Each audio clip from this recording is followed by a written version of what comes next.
Sa gilid ng kalsada kami natipon-tipon, pero sino may akala na may isang asa dyan? Ang alaga ni Boching na dapat sana'y pantay ay gagawing pulutan habang kami nagkakantahan. Sa mesa ng inuman kahit walang pulutan, si Punjing na may aso na ginawang paborito. Kumakalamang tiyan at biglang maglukuhan. Nakuha na si Pantay, ngayon siya'y ginigisa na.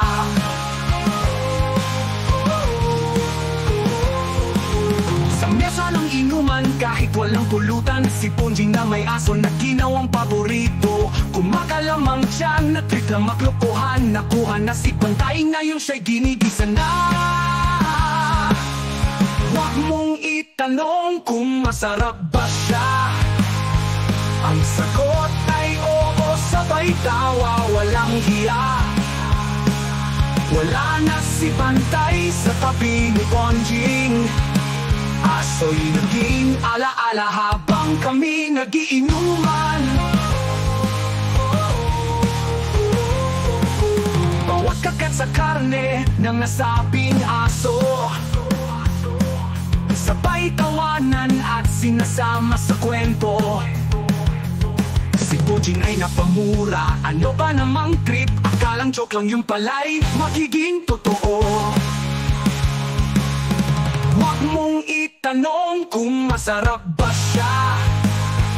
Ang sagot ay oo, sabay tawa, walang hiya. Wala na si Pantay sa tabi ni Ponjing. Aso'y naging alaala habang kami nagiinuman.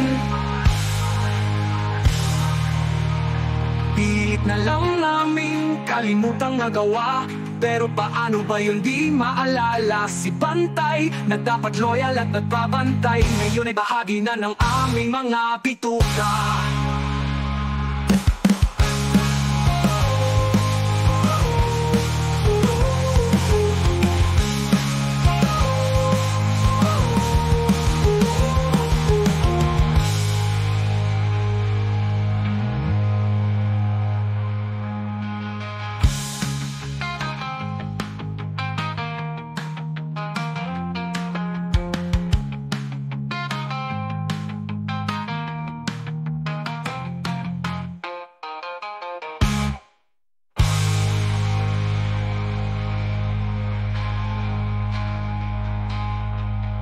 Pilit na lang namin kalimutang nagawa, pero paano pa yun di maalala? Si Pantay na dapat loyal at nagbabantay, ngayon ay bahagi na ng aming mga bituka.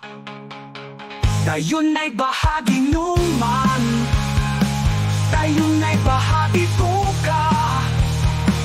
Tayo'n ay bahagi numan ng aming mga bituka.